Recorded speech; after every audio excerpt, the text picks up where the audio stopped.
ಹಾ ಇಲ್ಲ ಇಲ್ಲ ma'am.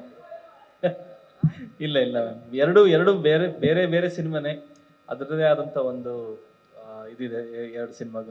So no confusion. Sir ಒಪ್ಪಿ ಸರ್. ಎಸ್ ಸರ್, ಇಷ್ಟು ಸಿನಿಮಾದಲ್ಲಿ ತಲೆಗೆ ಹುಳ ಬಿಡ್ತಾ ಇದ್ರ ನೀವು, ಈ ಸಿನಿಮಾದಲ್ಲಿ ತಲೆಯಿಂದ ಹುಳ ತೆಗಿತಾ ಇದ್ದೀರಾ. ಸೊ ಎಷ್ಟು ಸಾರಿ ನೋಡಿದ್ರೆ ನಮಗೆ ಆ ತಲೆಯಿಂದ ಹುಳ ಹೊರಗೆ ಬರುತ್ತೆ ಸರ್? ಅದು ನಿಮ್ ಕೆಪಾಸಿಟಿ ಎಷ್ಟು ಹುಳ ಇದೆ ಅನ್ನೋದ್ರ ಮೇಲೆ ಡಿಪೆಂಡ್ ಆಗುತ್ತೆ. ನಿಮ್ಮಲ್ಲಿ 10 ಹುಳ ಇದ್ರೆ 10 ಸತಿ ನೋಡ್ಬೇಕು. ಅಲ್ಲ, ನೀವೇ ಹೇಳ್ತಿದ್ರಲ್ಲ ಸರ್, ಈಗ ಹಚ್ಚಂದಲ್ಲಿ ಒಬ್ರಿಗೆ ಅರ್ಥ ಆಗುತ್ತೆ ಅಂತ ಹೇಳಿ. ಅದೇ ಹುಳ ಮೇಲೆ, ತಲೆ ಒಳಗೆ ಎಷ್ಟು ಹುಳ ಇದೆ ನಿಮ್ಗೆ, ಆ ಹುಳ ಎಲ್ಲ ತೆಕ್ಕೊಂಬಿಟ್ರೆ ಬ್ಯೂಟಿಫುಲ್ ಆಗಿರುತ್ತೆ ಪ್ರಪಂಚ, ತುಂಬಾ ಚೆನ್ನಾಗಿರುತ್ತೆ ಆಕ್ಚುಲಿ. ಸರ್ ಆ ಒಂದು ಪ್ರಯತ್ನ ಅಷ್ಟೇ. ಸರ್ ನಮಸ್ತೆ, ನನ್ನ ಹೆಸರು ನಿಸರ್ಗ ಅಂತ. ಈ ಕಡೆ ಇಲ್ಲಿ ನಾನು ರೆಬಲ್ ಟಿವಿಯಿಂದ ಬಂದಿರೋದು. ಹಾ ಸರ್, ಲಾಸ್ಟ್ ಟೈಮ್ ಒಂದು ಇಂಟರ್ವ್ಯೂಗೆ ಹೋದಾಗ ಒಬ್ರು ಪ್ಯಾನ್ ಇಂಡಿಯಾ ಮೂವಿ ಅಂತ ಹೇಳಿದ್ರೆ ಪಾನ್ ಕಾರ್ಡ್ ಇರೋರು ಪ್ಯಾನ್ ಇಂಡಿಯಾ ಮೂವಿ ಮಾಡ್ತಾರೆ ಅಂತ ಒಂದು ಸ್ಟೇಟ್ಮೆಂಟ್ ಕೊಟ್ಟಿದ್ರು ಜಯಂತ್ ಕಾಯ್ಕಿಣಿ ಸರ್ ಅವರು. ಹಾಗಾದ್ರೆ ನಿಮ್ಮ ಹತ್ರ ಪಾನ್ ಕಾರ್ಡ್ ಇದೆಯಾ? ಅದಕ್ಕೇನಾದ್ರೂ ನೀವು ಈ ಸಿನಿಮಾ ಮಾಡ್ತಾ ಇದ್ದೀರಾ? ಪಾನ್ ಕಾರ್ಡು ಅಥವಾ ಮನಿ ಕಾರ್ಡು, ಯಾವ ಒಂದು ಇಂಟೆನ್ಷನಿಂದ ಈ ಮೂವಿ ಬರ್ತಾ ಇದೆ? ಯಾಕಂತ ಹೇಳಿದ್ರೆ ಕನ್ನಡ ಜನತೆ ಕನ್ನಡ ಮೂವಿನ ಸ್ವಲ್ಪ ಎಕ್ಸ್ಪೆಕ್ಟ್ ಮಾಡ್ತಾ ಇದಾರೆ ಅಂತ ಅನ್ಕೋತೀನಿ.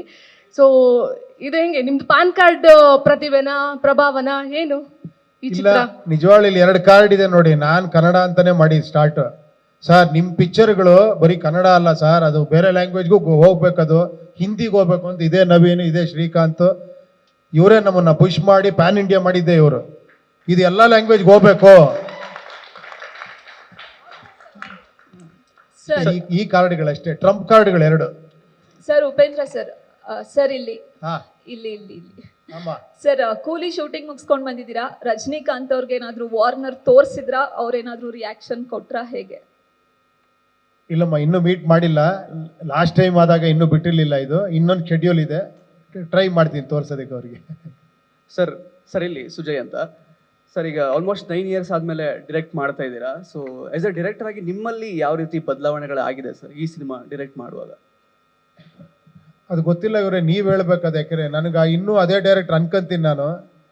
ಬಟ್ ಸ್ವಲ್ಪ ಏನೋ ಏನೋ ಇವ್ರು ಹೇಳ್ತಾ ಇರ್ತಾರೆ, ಸ್ವಲ್ಪ ಸರ್ ಇನ್ನೂ ಸ್ವಲ್ಪ ರ್ಯಾಶ್ ಆಗ್ಬೇಕು ನೀವು ಅಂತ. ನಾನು ಆಲ್ರೆಡಿ ಈ ರ್ಯಾಶ್ಗೆ ಇವರು ಅರವಿಂದ್ ಅವ್ರು ಬಂದಾಗ ಒಂದು ಕ್ವಶನ್ ಕೇಳರು ಇವ್ರನ್ನ, ಮನೋಹರ್ ಅವ್ರನ್ನ, ಈತನ ಇಂಟೆನ್ಸಿಟಿ ಮೀರೆಲ್ಲ ತಟ್ಕೊಂಟಾರು ಅನ್ನಿ. ಅವ್ರ ಎಂಟಿ ಅಂದ್ರೆ ಅವ್ರಿಗೆ ಗೊತ್ತಾಗಿಲ್ಲ ಇನ್ನು. ಇವ್ರಿಗೆ ಸ್ವಲ್ಪ ಗೊತ್ತಾಗಿದೆ, ಶ್ರೀಕಾಂತ್ ಗೊತ್ತಾಗಿದೆ. ಅದೇನು ಮಾಡೋಕ್ಕಾಗಲ್ಲ. ಒಬ್ಬ ಡೈರೆಕ್ಟರ್ ಅಂದ್ರೆ ಈಗ ಹೆಂಗಿದೆ ಅಂದ್ರೆ ಎವ್ರಿಥಿಂಗ್ ಈಸ್ ಹೋರಾಟನೇ. ಒಂದು ಸಿನಿಮಾ ಮಾಡೋದಿದೆಯಲ್ಲ, ಅದು ಡೈರೆಕ್ಷನ್ ಮಾಡೋದು ಅನ್ನೋದು ಇದೆಯಲ್ಲ, ಅದು ಪ್ರತಿ ಕ್ಷಣ ಹೋರಾಟ. 24 hours ನೀವು ಅದರೊಳಗೆ ಇರಬೇಕು. ಕೆಲವು ಸತಿ ಇವರೆಲ್ಲ ಅನ್ಕೊಂಡಿರ್ಬೋದು ಇವ್ಗೆ ಏನು ಕೆಲಸ ಇಲ್ಲ, ಅದಕ್ಕೆ 2 ವರ್ಷದಿಂದ ಇಲ್ಲೇ ಇದ್ದಾನೆ ಅಂತ. ನನಗೂ ಕೆಲಸ ಇದೆ ಅನ್ಸುತ್ತೆ. ಹಿಂಗೆ ಅನ್ಕೊಂಡ್ಬಿಡ್ತಾರೆ ಇವ್ರು. ನಾನು ನೋಡ್ರೆ 9 ಗಂಟೆನ ಇರ್ತೀನಿ, ಇವ್ರು 11 ಗಂಟೆಗೆ ಬರ್ತಾರೆ. ನಾನು ಅನ್ಕೋತೀನಿ ನಾನು ತುಂಬಾ ಫ್ರೀ ಇದ್ದೀನಿ, ಎಲ್ಲರೂ ಬಿಸಿ ಇದ್ದಾರೆ. ಇವರೆಲ್ಲ ಸಿಕ್ಕಾಪಟ್ಟೆ ಬಿಸಿ ಇರೋರು, ನಾನೊಬ್ಬನೇ ತುಂಬಾ ಫ್ರೀ ಇರೋದು 2 ವರ್ಷದಿಂದ. ಇದೇ ಡೈರೆಕ್ಟರ್ ಆಗಿರೋ ಬದಲಾವಣೆ ಅಂದ್ರೆ